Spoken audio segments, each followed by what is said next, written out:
Okay, folks. This time we got a mix trick I recently discovered. It's using Redrum as a sidechain distributor. So we could output up to 10 different sidechain rhythms or sidechain lanes in here. And each lane could have up to 46 patterns. So you really could track down all of your drums onto this Redrum and sidechain everything in your track with it. So, for example, if you take something that's very short, like the hi-hat, this is on 8, we could straight put this into a sidechain input on any compressor within our whole rack.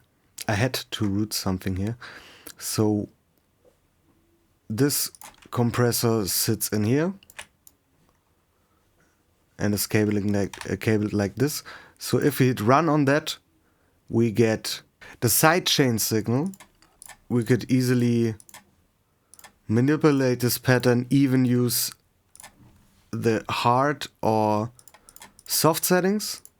So a little short trick here is set this to medium, and if you click the pad while holding shift, you get a hard press, and if you click it while holding alt, you get a soft step. Or you could just use the sidechain tool here instead of the compressor, and we hook this up to 8 and just make a simple pattern to begin with, and we get trigger in audio mode, and as you see, our trigger is triggered by these short pulses the hi-hat gives. If the sound is much longer, for instance like a bass drum, this one is good. So we need to reconnect this to 2. You can see here that the threshold is going, or the release on that is very long. So you would pick a short sound or even cut the length here. You could also do this with the sidechain mode and even set a focus region here. So if we got this bass drum, we probably would do something like this here. Yeah, that's the only region where the bass drum hits. You could trigger your sidechain with this compressor and even use the filter on that. So if you, for instance, have a snare, you want to carve out some of the high ends of other instruments while the snare is sitting.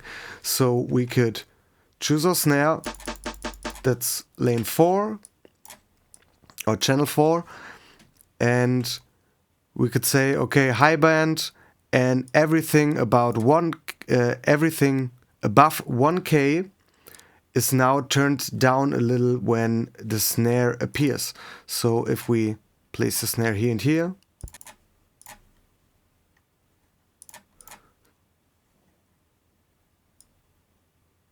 so as you see, it reacts to our snare now.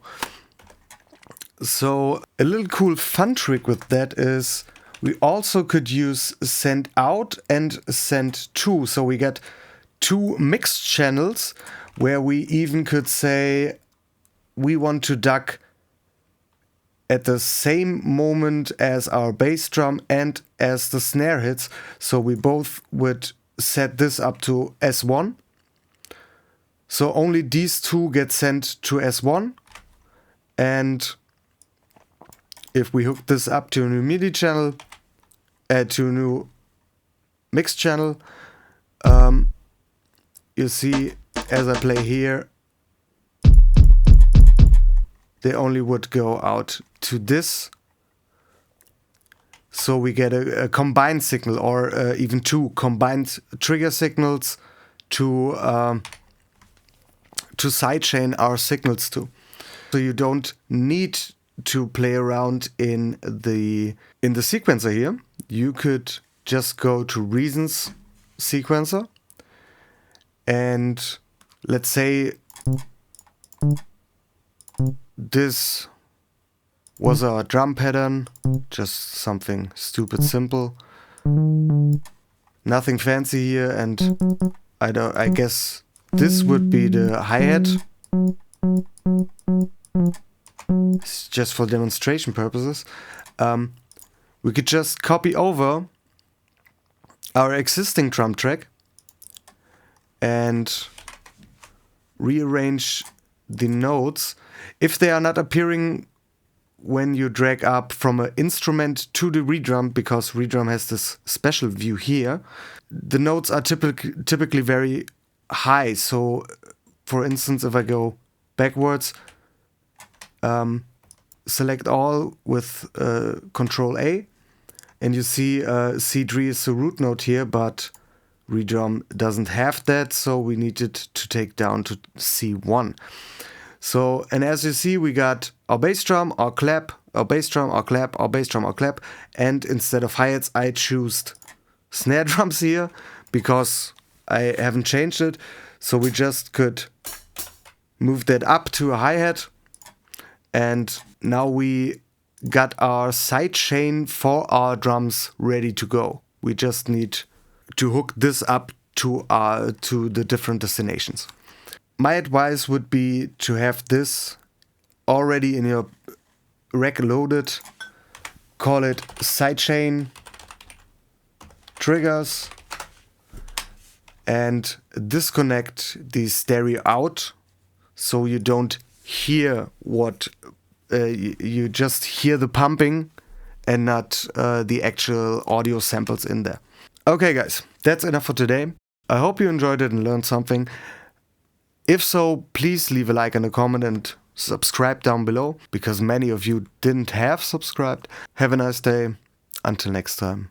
Ciao.